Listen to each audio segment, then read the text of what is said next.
Hello, everyone, and welcome to Sports Break. I'm super pumped today to be joined by Meredith Minkow, who does social media at Bleacher Report. I'm super excited to have you on, Meredith. Awesome to be here. Thank you for having me. Yeah, I am just really excited to learn more about you and learn more about what you do at Bleacher Report. So, real quick for listeners, give us a quick little intro into who you are. Okay. Yeah, I'm Meredith. I live in Oakland, California, one of the best cities in the world. I work for, like you said, Bleacher Report on the social media team. I am a big women's sports advocate, try to be.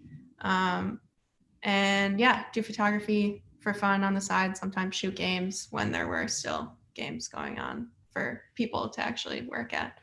I got my start in social working for the Minnesota Lynx and Timberwolves. The Minnesota Lynx, best basketball team in the history of basketball. So yeah, Love that shout out. Always, every chance I get. I do want to meet. I want to go up there. I actually got to meet some of the Barnstormers, some of the like original women's basketball players in the country, and this one lady named Peps. I don't know if you ever got to hear her legend or whatever, but at the Minnesota Gophers game, she runs with the blankets. She's called like the blanket lady. No way. But she would go to Lynx games, and I want to go with her to a Lynx game one day. That's interesting. They have I actually went to the University of Minnesota, so I probably should have known that, but I don't know when she started doing it, but okay, not during my time, I guess. Yeah. But the Lynx fans are like the most energetic, I always say this, the most energetic and loud and crazy and passionate fans that I've, like, when I worked at the Timberwolves and Lynx, working Timberwolves games and started with those and then working Lynx games, I was just like blown away by the atmosphere there. That's awesome. Yeah, it was really, because I grew up in Chicago, so I went to a lot of Sky games, but working like for a team, and I didn't know a ton about the WNBA besides the Sky, and because the marketing in Chicago for the Sky is just, I don't know, their name isn't really as out there as, I think more so now because they have a really awesome team, but going to Lynx games, I was just blown away by the culture and how nice everybody was, and I kind of like fell in love with the WNBA from there. That's awesome. I'm curious, did they play in the same arena? The Wolves and the Lynx? Yeah. Okay. So they're at Target Center. Yeah, and then they share, they're under the same owner, and they share like the training facilities and the court and everything, which I also say, like, I don't know, the experiences that I have with teams that are WNBA teams owned also by NBA teams, just the level of like the quality of the facilities and like all that is just, from what I've seen, at least with the Lynx, is like top notch, I guess. Yeah, that's awesome. I mean, I think it's cool to hear that they're in the same arena and there was like a noticeable difference in fan base then. Yeah, that's really cool. So, I mean, do what? Sorry. A lot more rowdy and a lot more people. So, I mean, as they deserve. Like, Timberwolves haven't really delivered anything to anybody, and the Lynx they're like a dynasty. So they are. I feel like they are a darling of Minnesota too. Like, people love them, as they should, like you said. Yeah. Okay, exactly. Quick random question. What are your thoughts on like the LeBron chatter of buying a WNBA team? Oh my gosh. I hope it happens. I really hope it happens. I thought it was really cool to see like other NBA players say that they want in too. I think that there's like a clause in their contracts that they're not allowed to own franchises, but someone said, I think Ramona said that like if they wanted to get around that, they could. And then I saw that the team is up for sale now, and I did some snooping and I saw that like I think the mayor of Oakland or something was saying, because the Warriors left Oakland for San Francisco and they have Oracle, like this great arena that's just not being used, and they wanted to kind of update it and get a WNBA team, and that's why they're trying to like really push for it. And the owner of the Warriors loves the WNBA, and I know that if the WNBA were to expand, Oakland Bay Area is like one of the top ones. So part of me was like, would love for it to get sold to the owner of like the Warriors so that I can have a team near me, selfish reasons. But yeah, if LeBron owned the dream. I mean, the players have like, they don't deserve to have that woman as their part owner, and the fact that they've like stood up against her with the shirts and really like helped him win the race, which is 100%. crazy. Yeah. Yeah, I saw something that like over the summer he was polling really low. Yeah. And then once they started like speaking about it, wearing the shirts and everything, like skyrocketed. Yeah. And I think that's such a cool part of women's sports too. Like one of the things that I love about this side of the industry is that attachment to social justice. Yeah. It's so, oh, go ahead. No, you go ahead. The league, that's just what I love about the league too. It's so inclusive. The players, like, I mean, it's so crazy because they're playing overseas in the summer and or in the winter, and they're so busy, but they always like stand up for social justice issues. They've been doing it for so long. When I worked for the Lynx is when there was a shooting in Dallas, I believe, and the players all wore shirts. And there was like a lot of backlash. Like a lot of the people who worked the games didn't show up and like protests. And yeah, but they've been doing that that was in 2016, I think. And just how inclusive the league is to everybody, and welcoming, and they have a voice and they're not afraid to stand up. And yeah, it's more than just basketball for WNBA.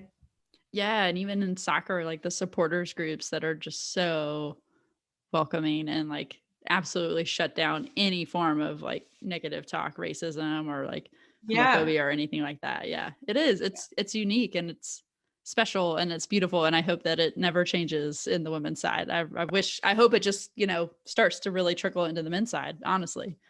Yeah.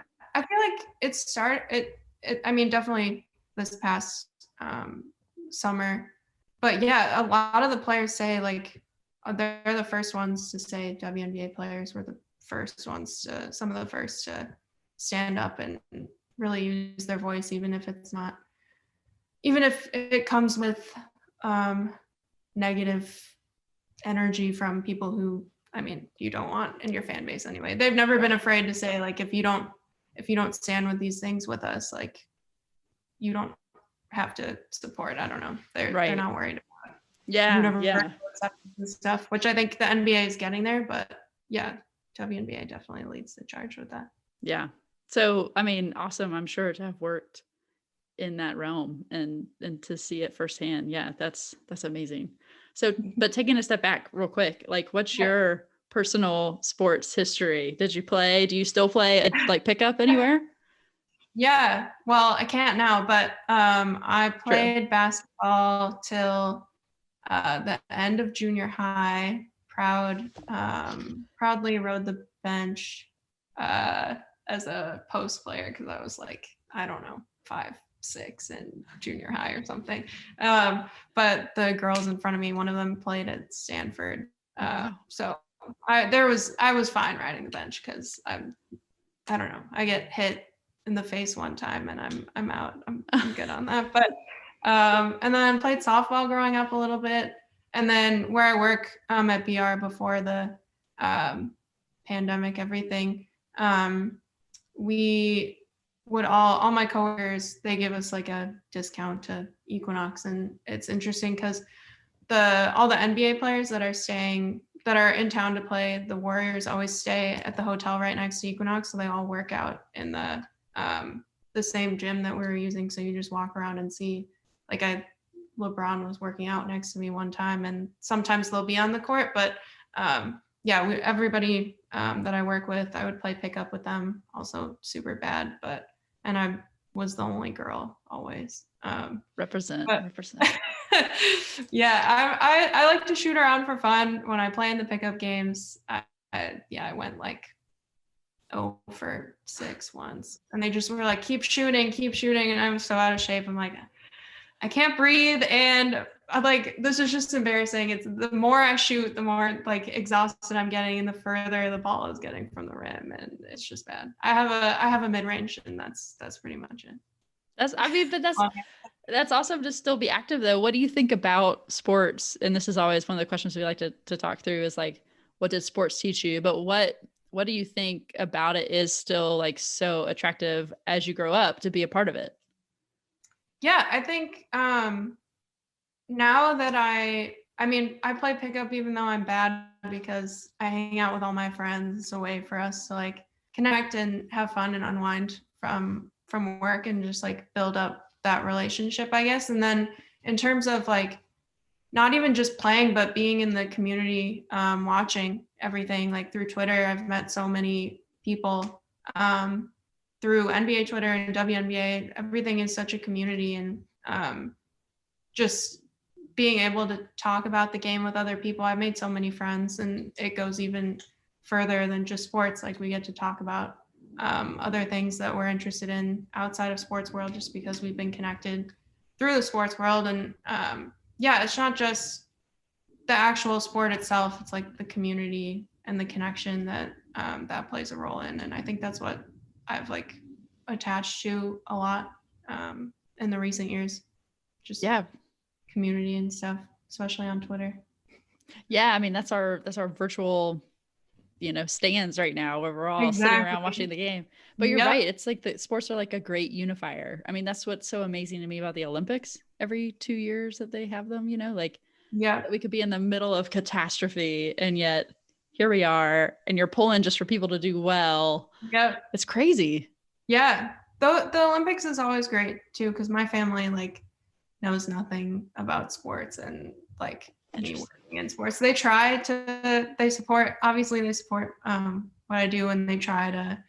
My sister knows like LeBron and Maya Moore because I love them, but they don't really watch it all. And I don't know. It's just during the Olympics, like we would all sit in the basement at my house, and it's not even about the sport. It's like you said, rooting for these people that have like trained their whole lives and only get a shot at it every 2-4 years, whatever. And I'm sad that it's canceled this year, but obviously it has to happen.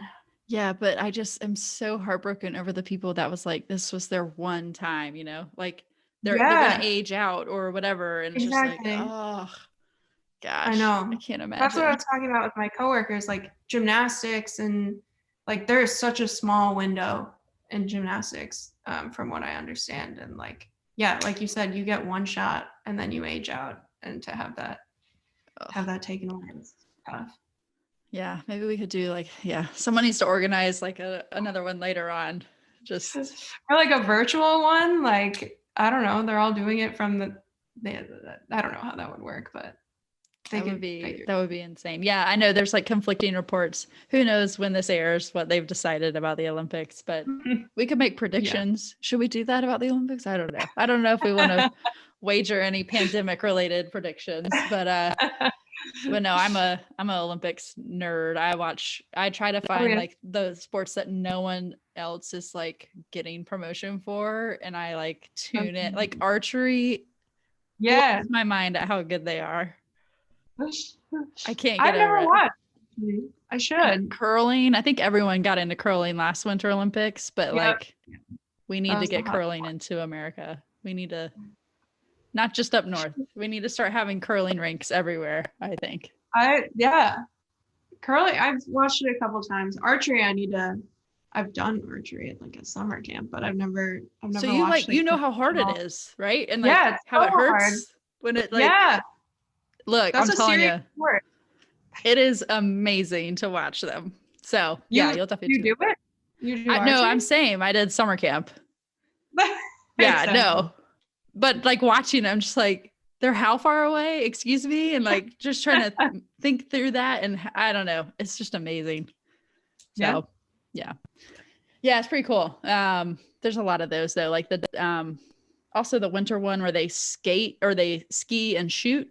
The I can't remember what that's called, but like one of those sports that's just like you're doing what? Wait, Cool. skiing and shooting? They Like, do like cross country skiing and then they have to lean down and shoot targets. I didn't even know Yeah. that existed. Yeah. There's Oh like a man. whole subset of Olympic. Wow. I've just been doing like the basic swimming, gymnastics, basketball. Wow. I've been missing out on a lot. Well, they're on the like sub channels, which NBC is going, Sports Network's going away. We'll have to see what they do, but yeah. Next Winter Olympics, I'll shoot you a list of all the hidden ones. Yeah. But yeah, I did want to real quick dive into like the social aspect of sports and like sports reporting because I feel like do you feel like there's a difference or there should be a difference in how men's sports social goes versus women's, like the voice of it or anything like that? Or should they be the same?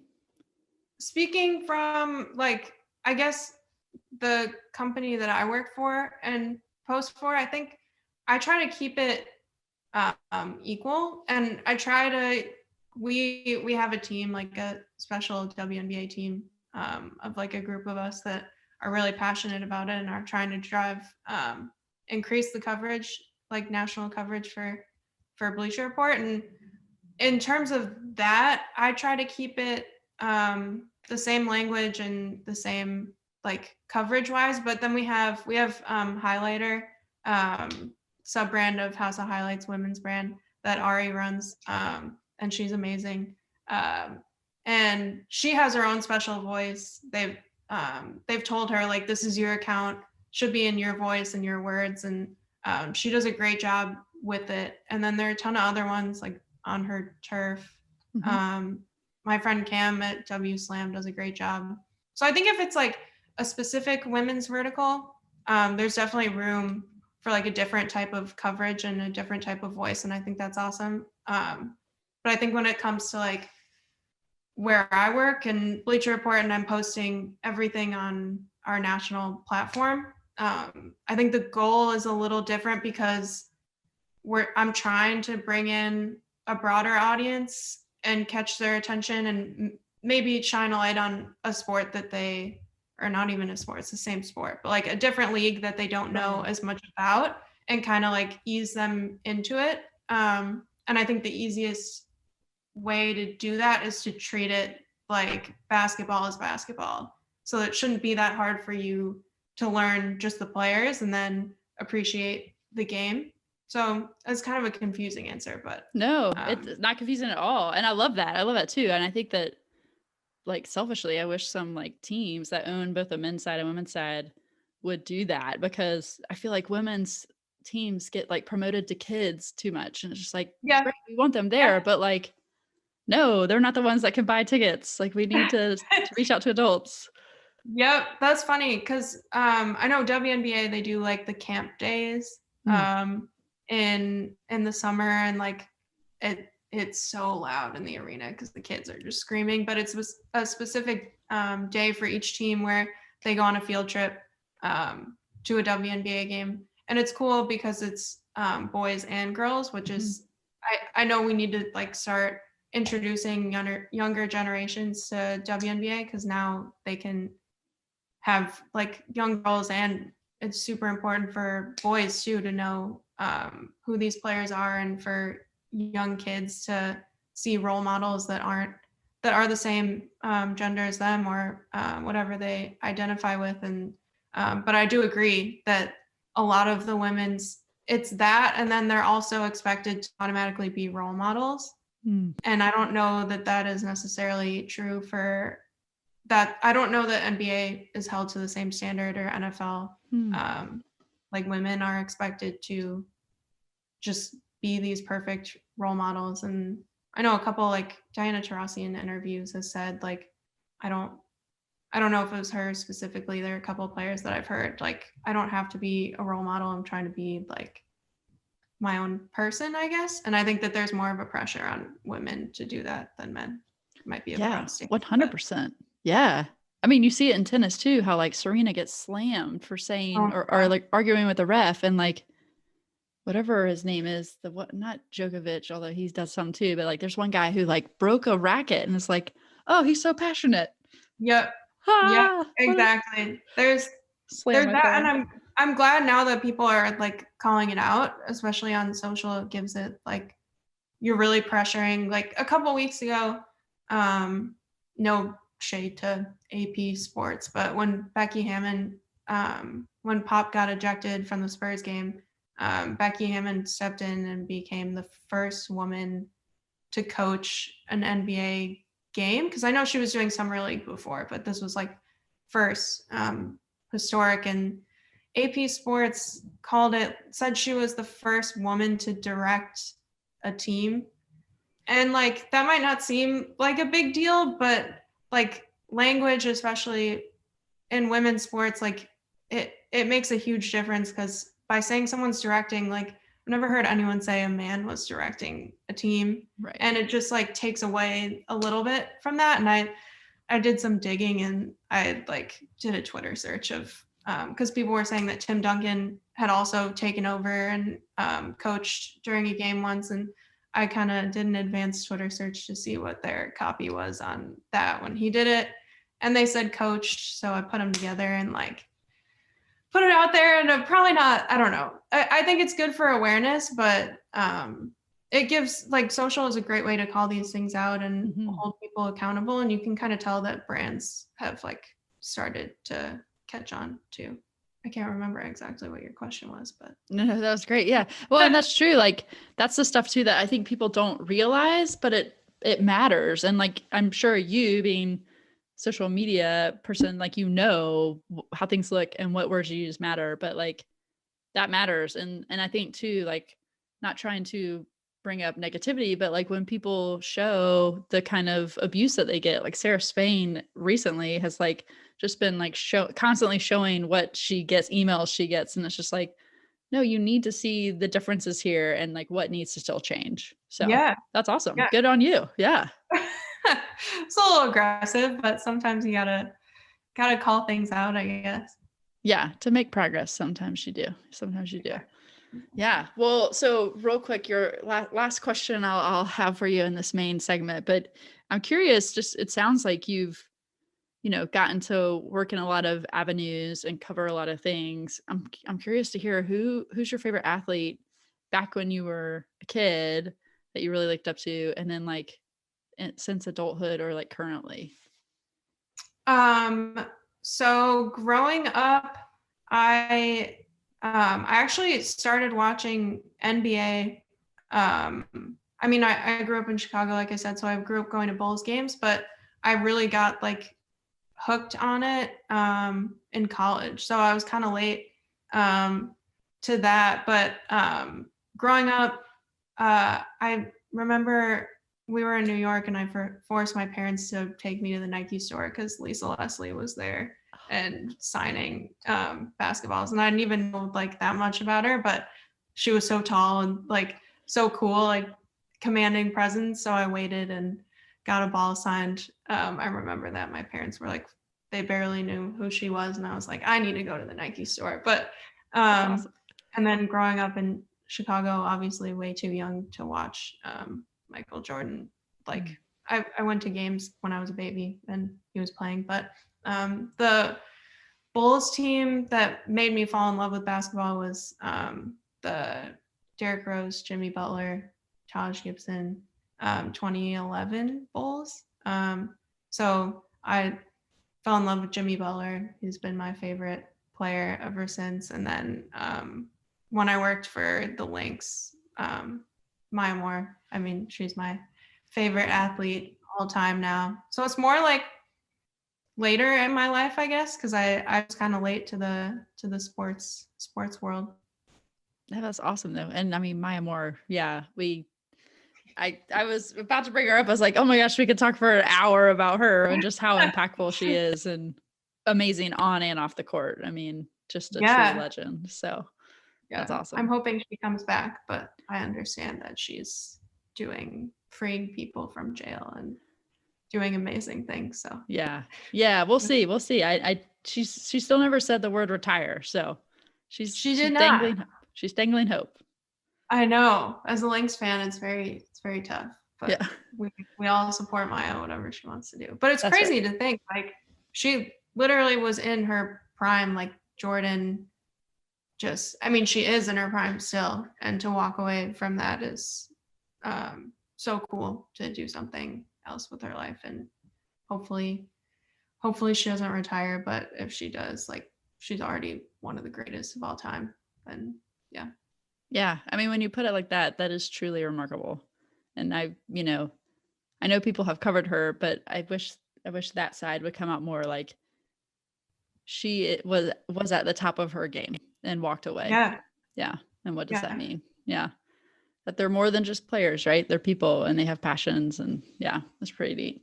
Well, thank 100. you again for coming on the podcast. I feel like again, we could just like chat about random sports stuff all the time, right? That's what we're I here know it went for. by so quick. It really did. It really did. Well, we'll have to have you come back on maybe during or Oh, yeah. after this year's WNBA season.